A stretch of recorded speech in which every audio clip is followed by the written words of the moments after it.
And now for my number one tip.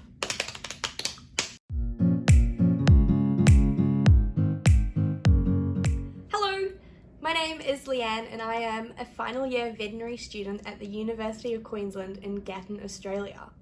You can find me on Instagram, TikTok, Facebook, YouTube obviously, under the username VetMedKid. Today I'm going to share with you how I studied for vet school.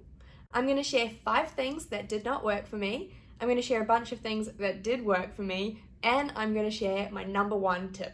Make sure you stick around for that one because I think it is gold. I kind of wish that I'd figured it out earlier in vet school, to be honest. Now, I just want to point out that the tips that I'm going to share with you today are to help get through exams that are theory written exams, not the practical exams. And I also want to share that it's important to realize that throughout vet school, yes, we need to pass exams, but that's not the whole reason we're there. The exams are getting us through to the next level, but we're really needing to gather all this information so that in the future, we can actually treat real life animals and help save some lives. So let's get into it. What didn't work for me? Number 1, I used to handwrite all my notes in lectures. Now, don't get me wrong, I reckon handwriting is super helpful because I feel like I learn the information a lot faster than typing things up or reading typed up notes. But the thing that I went wrong with this is I would sit in lectures and I would handwrite everything that was on the PowerPoint slide and not annotate it with anything that the lecturer had said. So then I would go home and I'd basically have a copy of my PowerPoint, and then online there was a copy of the PowerPoint, but there was nothing from the actual lecture, which is the reason that I'd gone there in the first place. So if you're going to handwrite notes, I recommend it's useful to actually get a copy of the PowerPoint and then just annotate it with what the lecturer has said during the lecture. 2, a lot of people recommend the anatomy colouring in books, and maybe it works for them, but I found it definitely didn't work for me. I found that I would basically just zone out and not learn anything. Kind of like what, those adult colouring in books, their aim is to help you relax, and all I ended up doing was relaxing and learning nothing. I also kind of got to a stage where, say, I would want the latissimus dorsi to be pink throughout the entire book, but then I wouldn't have enough colouring in pencils to keep only that muscle group as pink, so it just kind of got to a stage where I was like, this doesn't look pretty anymore, and I was too focused on making it look pretty than actually learning the content. Number 3, along the lines of anatomy again, I found anatomical drawings just did not help me. Not the drawings where they were printed already, but the drawings where you have to sit out there and you had to draw it out yourself. I am not an artist and I could not make any of my drawings look nice. So I would look at my friends and be like, dang, that looks so good. I wish mine could look that good. And they just never could. So I ended up once again focusing on trying to make them look pretty, and it just was a waste of time. I'll talk later about how I overcame that, because I do believe that drawing out the anatomy in general is good, but just not focusing on making it look pretty and realistic, really. Number 4, group study, sort of. It works for me, but it also doesn't. I'll talk later about how it did work for me, but the reason it didn't is because I used to go into group study situations expecting that we would all not have studied the content beforehand and we were all going to learn together. And that's just not the case. So I would sit there being the only one not studying, or feeling like the only one who hadn't studied the content earlier, and everybody would be getting all these answers right and having these great discussions, and I was just there like, I'm not learning anything, I'm stressing out, because I felt dumb and underprepared, and then I just did not feel ready for the exam. So I will discuss in a bit how group study can work, but how to make sure that it works for you. It's also the group that you're with. Sometimes you end up being in a group where all you do is discuss your days and you get so distracted. So it's also very important to get the right group. And number 5, I used to rewrite everything on my whiteboard. Don't get me wrong, I love my whiteboard, and as with the other points, I will tell you later how I use my whiteboard for good. But what I used to do is I would have my notes and I would basically rewrite every page on my whiteboard. And I would do this in a way that I could just memorize the information in parrot fashion.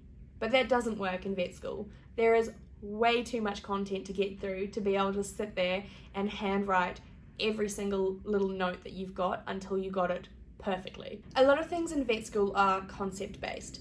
Even if you're doing a multi-choice exam, I mean, yeah, you do need to know your facts a little bit more on point, but in general, in real life, you're going to need to know the concept more than you are going to need to know that little fact, because you can look that fact up. So doing this rote learning on my whiteboard just was not helping me, because I did not understand the concepts, and I just knew these little facts that I could spit off as if I was in a pub trivia quiz, you know? Not helpful for exams or real life in vet school. It also meant that I was kind of like cram learning everything and not creating those little neuron bridges and all that kind of thing, so that as I got further along in vet school, I had forgotten all that stuff that I rote learned, because I just hadn't kept practicing it and didn't have those bridges where I could be like, oh, yes, I remember that. So now that we've got over the things that did not work for me, what did work for me? Well, my favorite thing is I ended up purchasing an iPad 6th generation and an Apple Pencil. And then I started using the Notability app. There are quite a few different apps out there, but what I really like about Notability is it keeps you to an A4 page.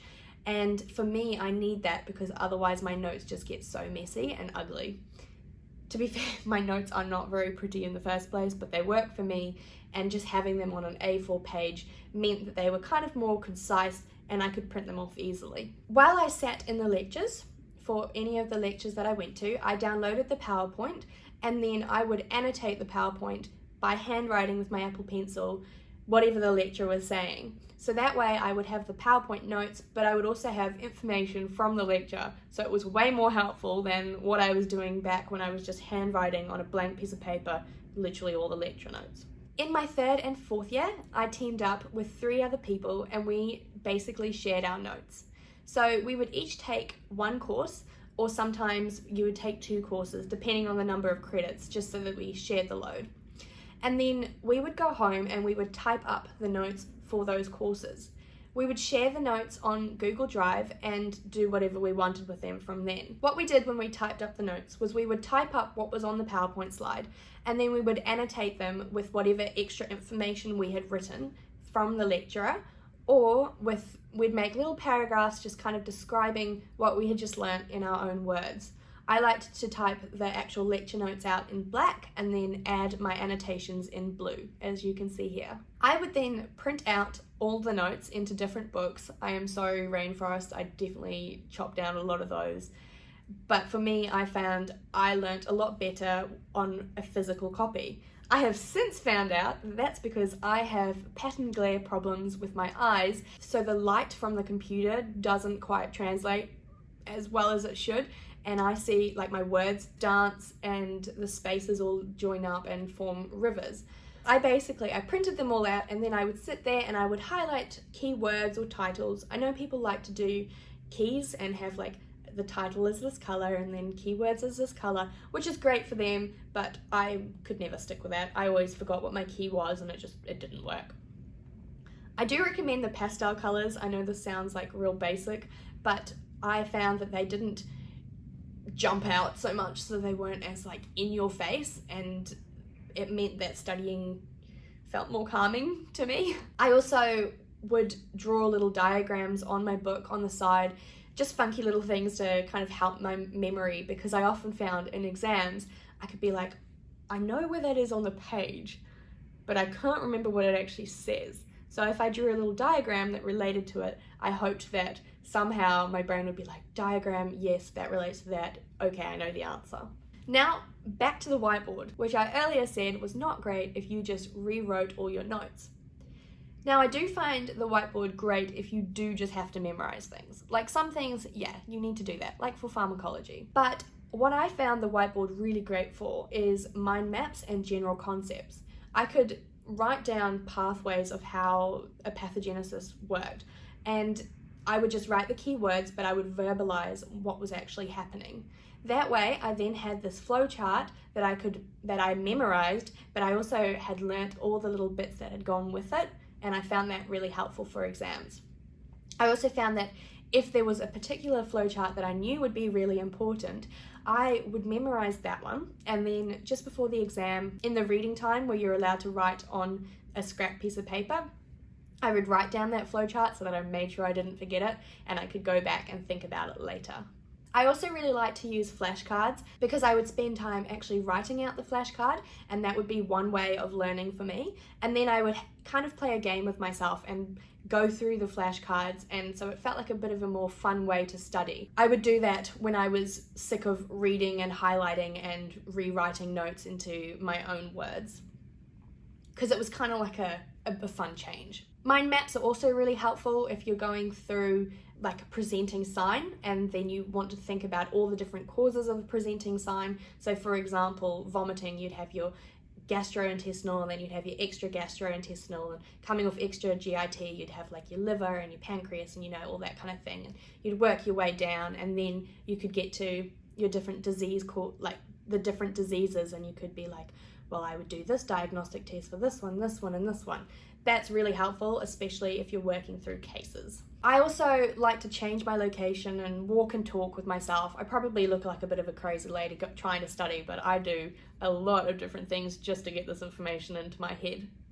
I also really like past papers because that way you can figure out the structure of the exam so you're not so stressed when you go in there. It's great to know if you've got a multi-choice exam or a short answer exam because, as I said before, you study slightly differently for them. Short answer is more concept based, whereas multi-choice is more factual based. You can also see what sort of questions your lecturer will ask, so you can focus on that kind of knowledge, so you have a bit of an upper hand when you go into the exam itself. As I said earlier, I didn't always find group study super helpful, but I did find it helpful if I went prepared to the study session. If we discussed prior to the study session what we wanted to go through, I would read up on my notes beforehand so that when I went into the study session, I wouldn't feel so underprepared.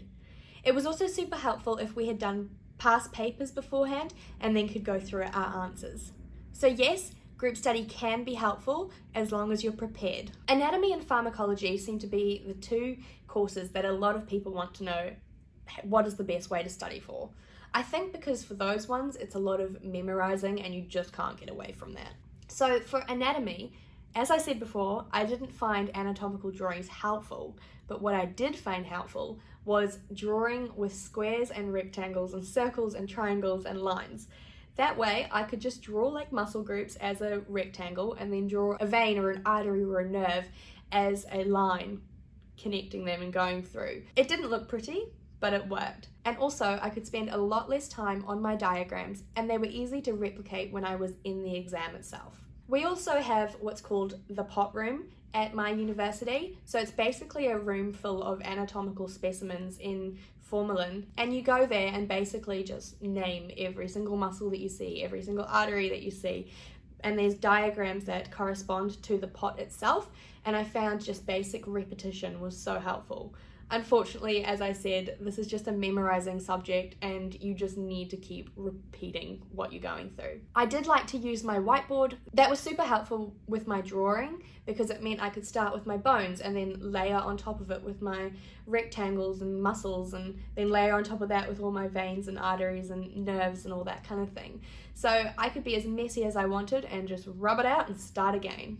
For pharmacology, I found the flashcards super helpful. What I would do is on one side I would write the drug name, and then on the other side I'd write information about it. I then had my pile of drugs and I would go through it, and if I knew a topic, if I got the answer right, I would put it into the pile of right, and if I didn't know a topic well or I got it wrong, I'd put it into the pile of wrong. I would then grab my pile of wrong and I would start again, and if I got the information right, it would go in the pile of right, and if I got it wrong, it would go in a new pile of wrong. So I kept doing that until my pile of wrong did not exist and everything was in the pile of right, and then I would start again, and hopefully I would know the information by then. Past papers were also super helpful for pharmacology because you could see what sort of questions the lecturer was asking. And now for my number one tip. I found it super helpful during lectures to, if the lecturer said this is important, or if a lecturer emphasized a particular concept or fact, I would write next to it important. That way, when I was studying for that lecture, I would go through and I would Control F important. I would then write down a list of all the important things, and I would make sure that I would know them. I would know them like the back of my hand. I had a big A3 book, and I would write all the important topics on a page, and I would go over them over and over again, and they would be the last things that I would look at prior to sitting the exam. But when you're running out of time, the best thing that I can say with this important thing, look at the concepts and figure out the stuff that you don't know about that concept and only write that down, because you already know the other stuff. That way you can just refresh your brain, refresh your memory about the things that you didn't know, and you saved yourself some time. Now, this tip was an absolute godsend for me. I don't know why I only figured it out in 4th year, but by golly, I loved it. I often found I was running out of time, so I used this so much, and I've recommended it to a lot of people as well, and they found it super helpful. So if you've got nothing else from this video, the one thing I would recommend to you is write down important on your lecture notes and control effort. So that was a rather long video, but I hope that some of the tips and tricks that I've been able to give you will help you in the future. I also want to say, like, don't be afraid to keep changing things up and trying new things. Just because something didn't work for me or because something did work for me doesn't mean it's going to work for you. I also found that within the different courses, my study methods had to change a lot because they wanted different things from you. Like with anatomy, it's a lot of memorizing, whereas with genealogy, it's a lot of understanding the concepts. So don't be afraid to change, but also you can do it. My dad always says to me that another page read is another question answered. So when you're feeling stressed, don't look at the book and be like, I have 150 pages to get through, oh my gosh. Look at it and be like, okay, I'm gonna get through 5 of these pages. And I mean, those 5 pages could have something in the exam that's important for me. I'll then go for a quick walk, and when I say quick walk, I mean like around the room, not an hour treat, you know? And then get back to it and go through another 5 pages. Before you know it, you'll be done those 150 pages, and you'll probably have a few questions come up from it. So keep going. If you are good enough to get where you are now, you're good enough to keep going. As always, if you found this video helpful, make sure you hit like, go and subscribe, and check me out on my other socials. Catch you later.